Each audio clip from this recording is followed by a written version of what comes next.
Morris the Frog, coming from tomorrow with his video log. With humans extinct in the future, he chronicles gaming culture. That's a word from our frog, Morris. It goes for applause, no chorus. Like ice at the bottom of frog, Morris. It's Morris the Frog.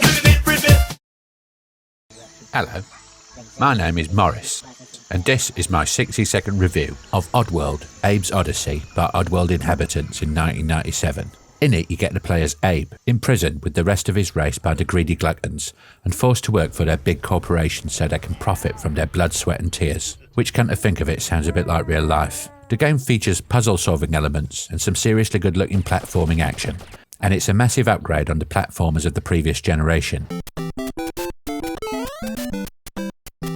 Don't even think about jumping on me, son, or I'll shove that cap where the sun don't shine. In fact, how do you bleeding like it? It's still every bit as enjoyable to play as it was back then, and gives some serious nostalgia feels for those lucky enough to have owned it back in the day. I feel that with the exception of the sequel, which is extremely similar, this was the best that Oddworld Inhabitants had to offer us. I don't feel like they ever successfully made that jump into full 3D. Go on. Hop on then. Morris's Poetry Moments. Tiger, Tiger by William Blake. Tiger, tiger, burning bright in the forests of the night.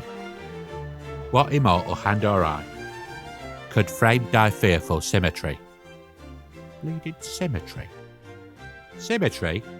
That don't even bleeding rhyme. That's crap. Absolutely crap. And what's all this bollocks about a tiger? Ain't no tigers in ancient England, were there? Bleeding rubbish. What's the smartest insect? A spelling bee. Spelling bee. Buzz. Actually, it's no joke. Once got stung by a bee. Right on the bell end. Bleeding stung like hell. For weeks. Mind you, the missus didn't complain. This is my review of The Fidget Gamer, 26 games by DigiGames. As you can see, it's a plasticky piece of crap, but it's only $129.99 from the store. And if you buy one, I'll make about 18 quid. I've got bleeding spawn to feed, you know. These were probably made in a factory where kids are chained to conveyor belts, and the one you get will likely take 8 months to be delivered.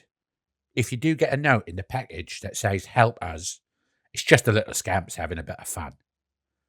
The one you get probably won't work, or even look like what it does on the picture.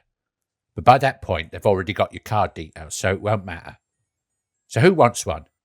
Buy now while stocks last. Half price for a limited time. You thrifty bastards. Hello, my name is Morris, and this is my 60-second review of Run Like Hell on PlayStation 2 in 2002 by Digital Mayhem. It's the kind of game you used to be able to find in the bargain bin. It had been traded in that many times that the DVD case was covered in sticky residue of 1,000 discounted stickers, as it's been sat there on the shelves over the years. At least that's what I hope it was. I didn't really get on with this game. It took me an hour to get through the tutorial, and every female character in the game seems to have had breast implants, possibly because they were designed by people who have only ever seen a woman in magazines, and not the classy kind. Apparently it's a survival horror, but it played more like a cover shooter to me, but without the cover. Anyway, maybe you should avoid this game, and if you see it in a thrift store or a car boot sale, just do what the title says, and run like hell. 'Cause I'll be honest, I thought it was shit. Go on. Hop on then. What is brown and sticky? A stick. A bleeding stick. Plenty of them round here, like, in the jungle.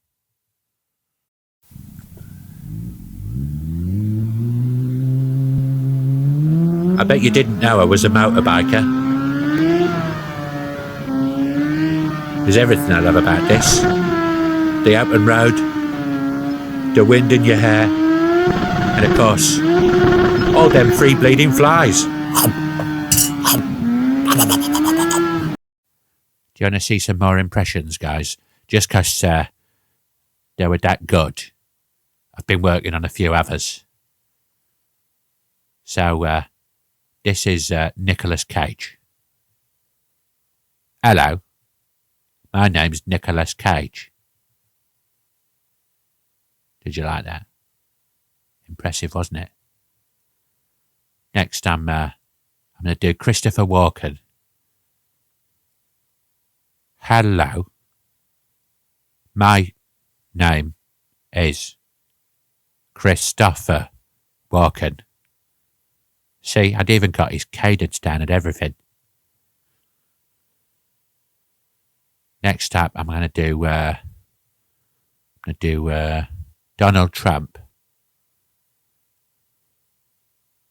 Hello, my name's Donald Trump. Well, he doesn't wear glasses anyway, does he?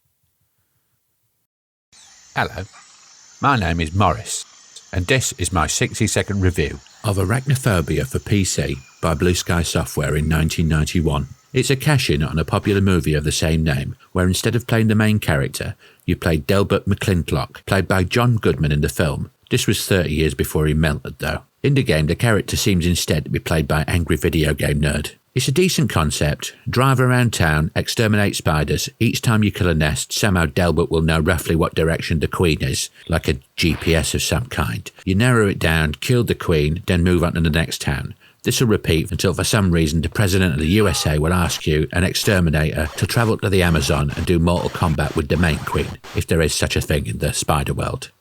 Wait a minute, that Madame Web trailer makes more sense now. He was in the Amazon with my mom when she was researching spiders right before she died. Well, that clears that up then. Go on. Hop on then. Right. Here I am in the bleeding North Pole. I don't know why I decided to go on holiday here. It's bleeding freezing. I've had to wear an extra thick jumper. But there's bleeding nothing here, is there? Food's not really good. It's mainly all freezer stuff. Fish fingers, Finder's crispy pancakes. Don't even do them anymore, do they? Finder's crispy pancakes. Used to love them. I think they had to stop doing them because they were basically horses, weren't they? Bleeding delicious horses, though. I'd still eat horse. Bleeding delicious. And chicken nuggets, frozen chips. Pretty much everything microwavable or in the oven. I always find frozen food a bit crap. Don't really like it that much. Anyway, what am I doing bleeding talking about frozen food in the middle of the Arctic? It's bleeding freezing, that's all you've got to know. I'll give it a 3 out of 10. Just a little bit below Hawaii. Forgot my bleeding mittens as well, so my bleeding fingers are freezing. Gonna get frostbite on them. Anyway, I'm heading off back to the ice station. Go and put the bleeding eating on.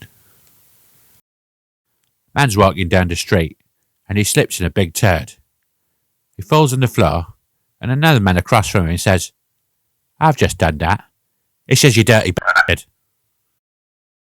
Hello, my name is Morris, and this is my 60-second review of Bloody Raw on PlayStation in 1997 by Raising Co. Back in the day, it wasn't easy not being Tekken. In order to stand out, you had to have a gimmick. Mortal Kombat had violence. Soul Calibur had weapons. Dead or Alive had jiggly body parts. Bloody Raw had you able to transform into a beastly animal to beat your opponent with raw animalistic power. You had characters that could transform into rabbits, lions, tigers and bears, oh my, gorillas and even a lizard. No frog dough, but I can't criticise it for a lack of representation, although I'm sure there'll be a duck-billed platypus that'll have a moan in the comments. It's got that distinct arcadey smoothness, visual style and punchy audio, the type that's engineered to grab your attention from across the other side of the arcade floor as it competes with the cacophony of the other machines begging for your 20p piece. It's just a fun, fairly accomplished fighting game, and it did well to offer something just different enough to be well regarded by fans.